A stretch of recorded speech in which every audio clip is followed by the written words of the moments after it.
الحمد لله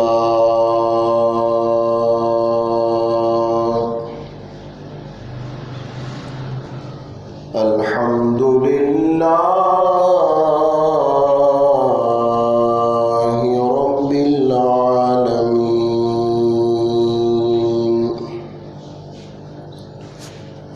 والصلاة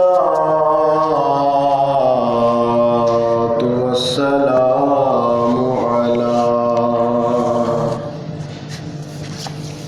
سيد الأنبياء والمرسلين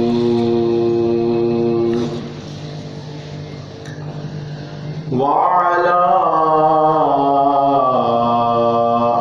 آله وأصحابه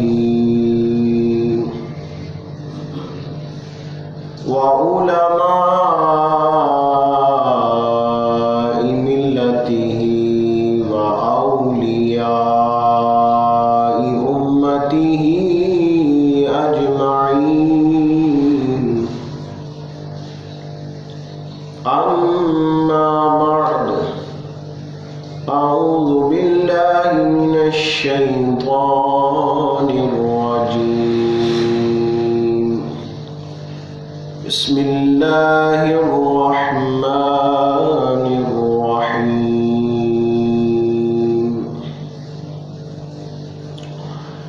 ألا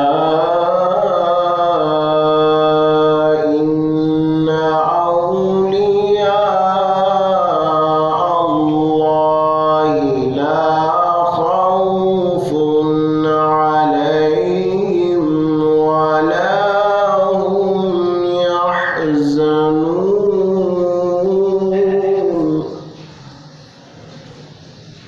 صدق الله العظيم وصدق رسوله النبي الكريم الأمين. إن الله وملائكته يصلون على النبي.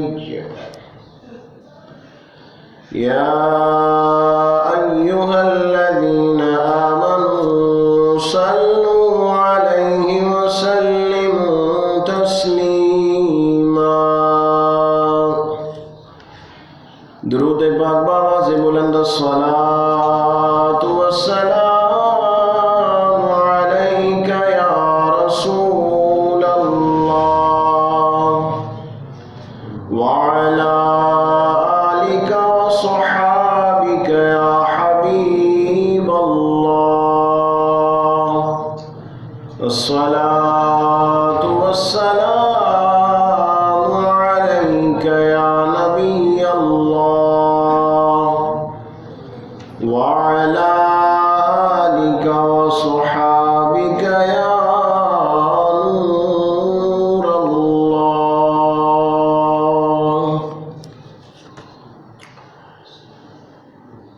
اللہ تبارک و تعالی جل جلالہ وعم نوالہ وعظم شانہ وأتم برهانه وجل ذکرہ وعز اسمہ کی حمد و ثنا اور حضور پر نور شافع یوم النشور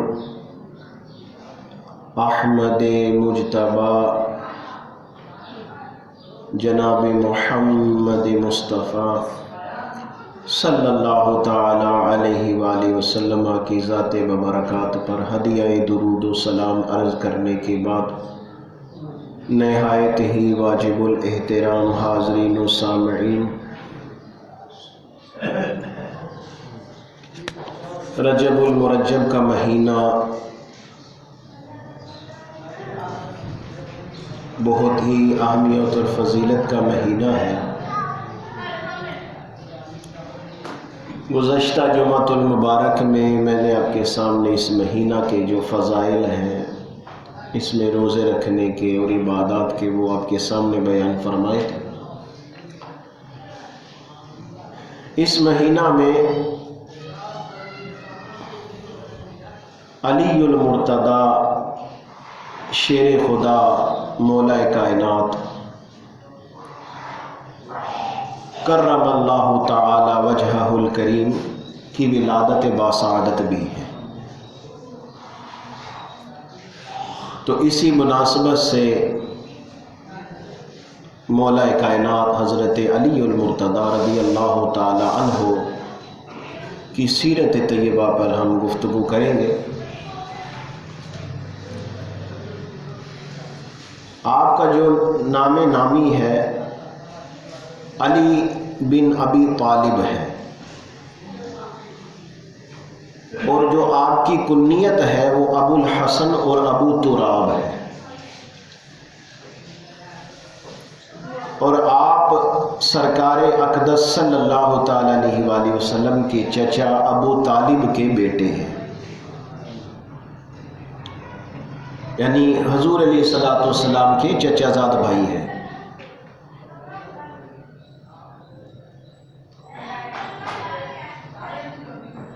اور آپ کا جو سلسلہ نسب ہے وہ اس طرح ہے کہ علی بن ابی طالب بن عبد المطلب بن ہاشم بن عبد مناف،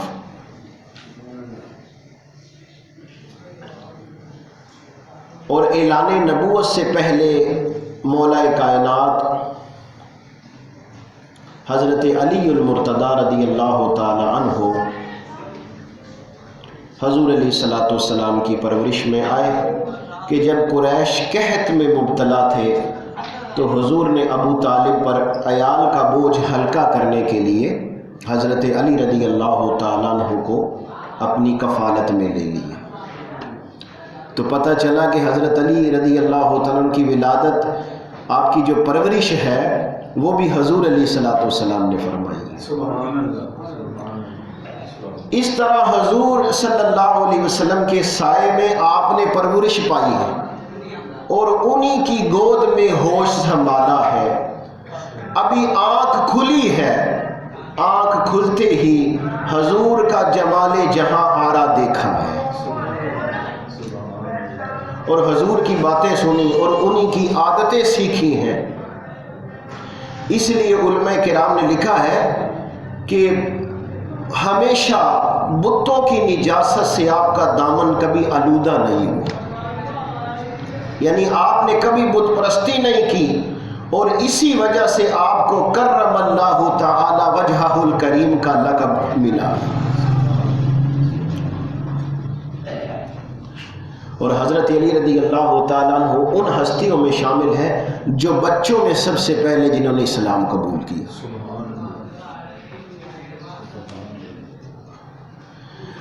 اعلیٰ حضرت علی رحمہ لکھتے ہیں کہ بوقت اسلام، جب آپ نے اسلام کو قبول کیا اس وقت آپ کی عمر 8 یا 10 سال کی تھی،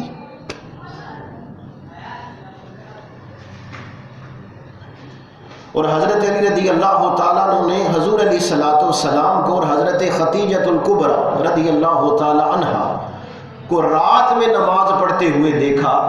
جب یہ لوگ نماز سے فارغ ہوئے تو حضرت علی رضی اللہ تعالیٰ عنہ نے حضور علیہ السلام سے پوچھا کہ آپ لوگ یہ کیا کر رہے ہیں؟ تو حضور نے فرمایا یہ اللہ تعالیٰ کا ایسا دین ہے جس کو اس نے اپنے لیے منتخب کیا ہے، اور اسی کی تبلیغ اور اشاعت کے لیے اپنا رسول بھیجا ہے، لہٰذا میں تم کو بھی ایسے معبود کی طرف بلاتا ہوں جو اکیلا ہے، اس کا کوئی شریک نہیں، اور تم کو اس کی عبادت کا حکم دیتا ہوں۔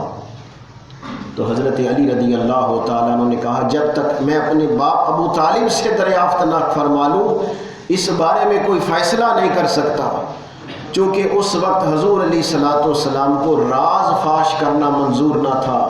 اس لیے آپ نے فرمایا اے علی اگر تم اسلام نہیں لاتے تو ابھی اس معاملے کو پوشیدہ رکھو، کسی پر ظاہر نہ کرو۔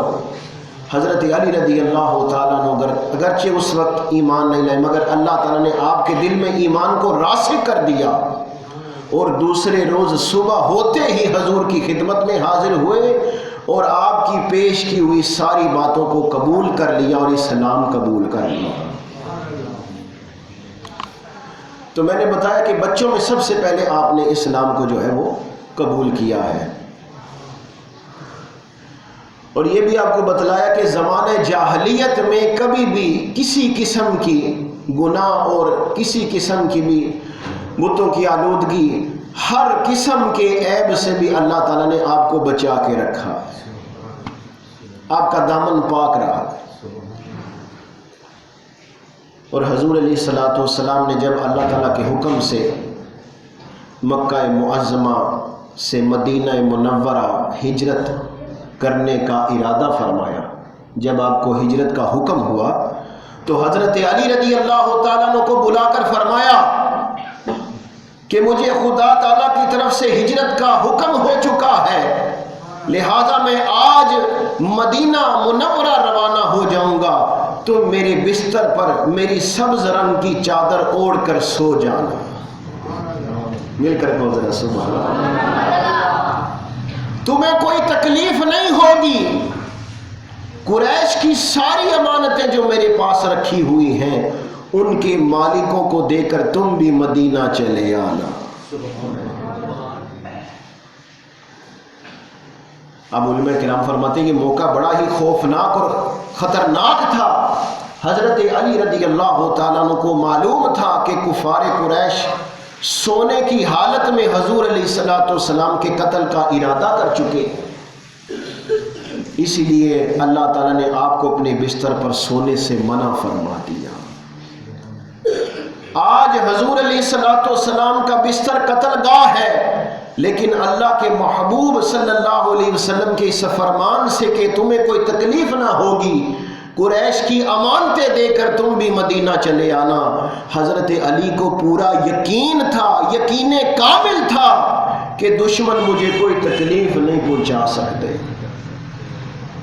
میں زندہ رہوں گا اور مدینہ ضرور پہنچوں گا۔ تیرے منہ سے جو بات نکلی ہو کے رہی، تیرے منہ سے جو بات نکلی ہو کے رہی۔ تو حضور علیہ الصلوۃ والسلام کا بستر جو آج بظاہر کانٹوں کا بچھونا تھا، وہ حضرت علی رضی اللہ تعالیٰ عنہ کے لیے پھولوں کی سیج بن گیا۔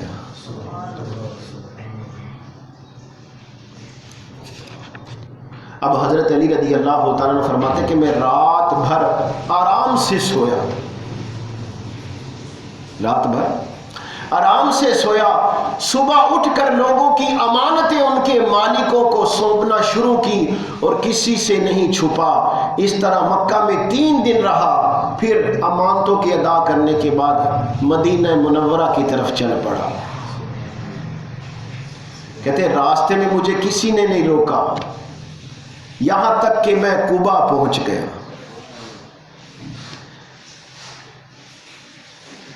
اور پھر میں حضور علیہ الصلوۃ والسلام کے پاس حاضر ہو گیا۔ اور حضرت علی رضی اللہ تعالیٰ عنہ وہ ہستی ہیں کہ آپ کی ولادت باسط خانہ کعبہ کے اندر ہوئی، آپ کی ولادت باسعادت خانہ کعبہ کے، سارے بولو، خانہ کعبہ کے اندر ہوئی۔ شیر خدا ہے، مولا کائنات ہیں۔ اب دیکھیں حضور علیہ الصلوۃ والسلام کے ساتھ جو غزوات ہوئے ان میں آپ شریک ہوتے رہے، غزوہ بدر میں بھی شریک ہیں، غزوہ احد میں بھی شریک ہیں، تمام غزوات میں آپ شریک ہوتے رہے،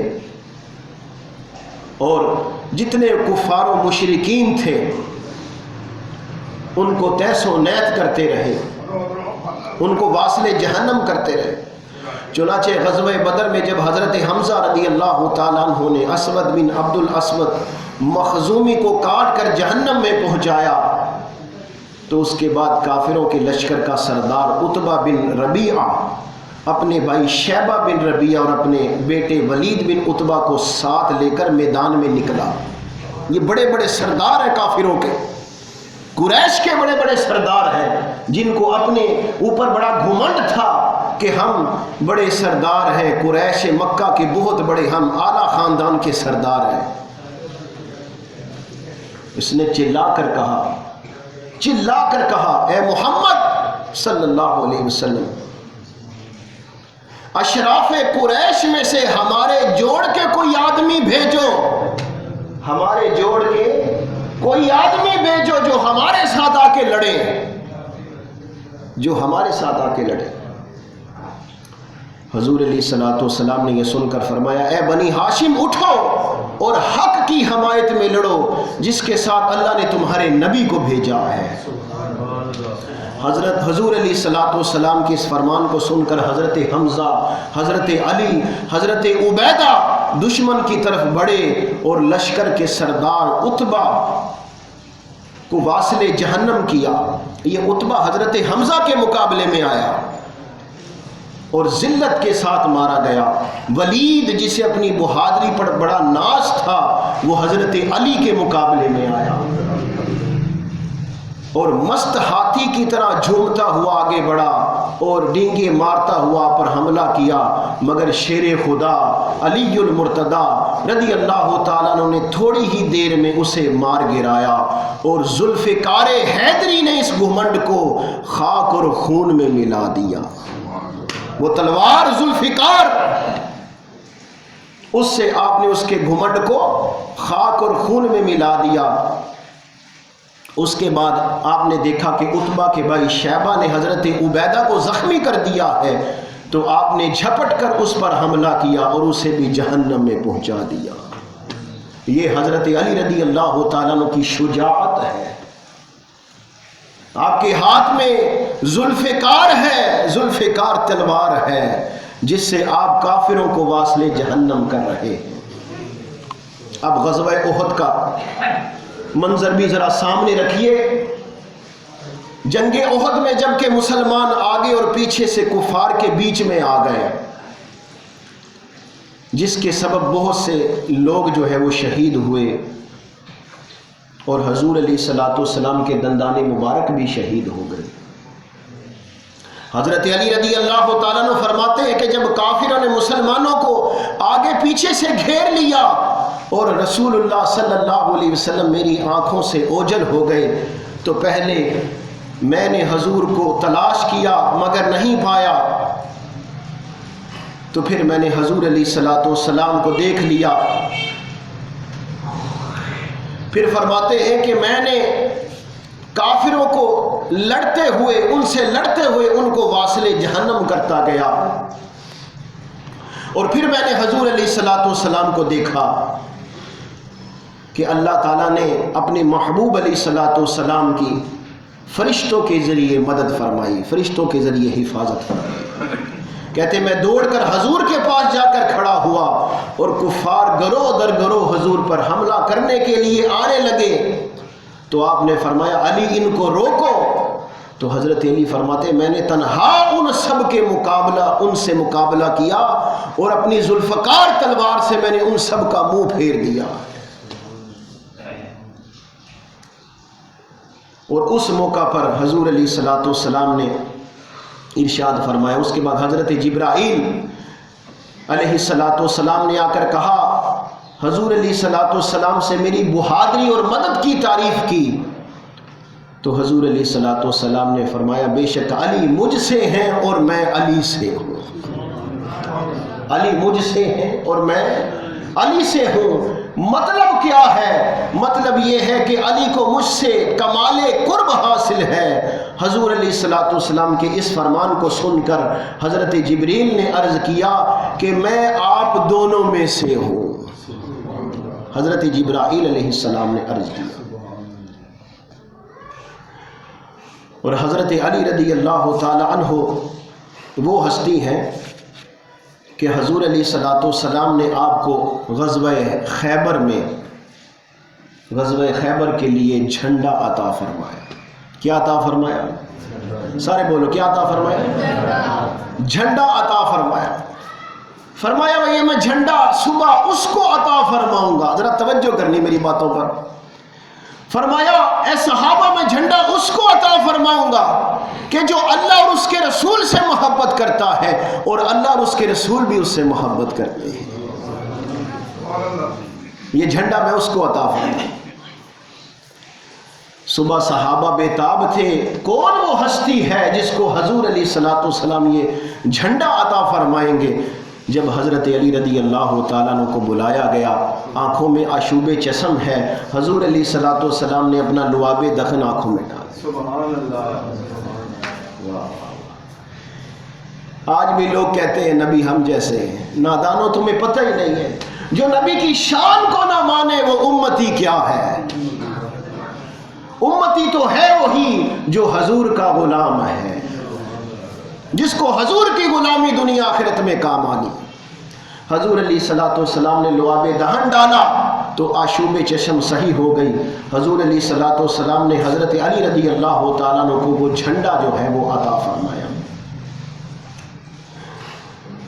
اور حضرت علی رضی اللہ تعالیٰ عنہ نے خیبر کا وہ قلعہ جو مرحب کا پایا تخت تھا اس کا فتح کرنا آسان نہیں تھا، تو اس قلعے کو سر کرنے کے لیے حضرت علی رضی اللہ تعالیٰ عنہ نے اپنی ذوالفقار تلوار کے جوہر دکھائے. اپنی ذوالفقار تلوار کے جوہر دکھائے. اب وہ جو مرحب تھا نا، مرحب جو یہودیوں کا بہت بڑا پہلوان جسے کہتے تھے، مانا ہوا، جس کو اپنی پہلوانی پر بڑا گھمنڈ تھا. اب وہ جب مقابلے کے لیے آیا حضرت علی رضی اللہ تعالیٰ عنہ کے مقابلے میں، تو اس نے شعر پڑھا، کیونکہ عرب کی جو ہے وہ عادت تھی وہ شعر پڑھتے تھے اپنی بہادری کے. اس نے کہا بے شک خیبر جانتا ہے، بے شک خیبر جانتا ہے کہ میں مرحب ہوں، ہتھیاروں سے لیس بہادر اور تجربہ کار ہوں. اب حضرت علی رضی اللہ تعالیٰ عنہ اس کے جواب میں کیا اشعار پڑھے، کیا شعر پڑھا. آپ نے فرمایا انا الذی، میں وہ شخص ہوں کہ میری ماں نے میرا نام شیر رکھا. ذرا مل کر کہو سبحان اللہ. میری صورت جھاڑیوں میں رہنے والے شیر کی طرح خوفناک ہے. اب مرحب جو تھا، مرحب بڑے گھمنڈ سے آیا مقابلے کے لیے، لیکن شیر خدا علی المرتضی رضی اللہ تعالیٰ عنہ نے اس زور سے اسے تلوار ماری کہ اس کے سر کو کاٹتی ہوئی دانتوں تک پہنچ گئی اور وہ زمین پر اسی وقت ڈھیر ہو گیا. اس کے بعد حضرت علی رضی اللہ تعالیٰ عنہ نے مسلمانوں میں فتح کا اعلان کر دیا. اور حضرت جابر بن عبداللہ رضی اللہ تعالیٰ عنہ روایت کرتے ہیں، کہتے ہیں اس روز آپ نے خیبر کا دروازہ اپنی پیٹھ پر اٹھا لیا تھا، اس پر مسلمانوں میں چڑھ کر قلعے کو فتح کر لیا تھا، اور اس کے بعد آپ نے وہ دروازہ پھینک دیا. جب لوگوں نے اسے گھسیٹ کر دوسری جگہ ڈالنا چاہا تو 40 آدمیوں سے کم اسے اٹھا نہ سکے. واہ، شاہ مرداں شیر یزداں، شاہ مرداں شیر یزداں، قوت پروردگار، لا فتح الا علی، لا سیف الا ذوالفقار. تو یہ حضرت علی رضی اللہ تعالیٰ عنہ جو شیر خدا ہے، جو مولا کائنات ہیں، اس لیے حضور علیہ الصلوۃ والسلام نے یہ فرمایا. اس حدیث پر اپنی گفتگو کو ختم کر رہا ہوں، زندگی رہی تو پھر انشاءاللہ تعالی گفتگو کریں گے. حضور علیہ الصلوۃ والسلام نے فرمایا جس کا میں مولا ہوں اس کے حضرت علی بھی مولا ہے. جس کا میں مولا ہوں اس کے حضرت علی بھی مولا ہے. پتہ چلا جس کے حضور علیہ الصلوۃ والسلام مولا ہے اس مومن کے حضرت علی بھی مولا ہے. تو اللہ تبارک و تعالی ہم سب کو حضرت علی رضی اللہ تعالیٰ عنہ کی سیرت طیبہ پر اور نقش قدم پر چلنے کی توفیق عطا فرمائے. وآخر دعوانا ان الحمد للہ رب العالمین.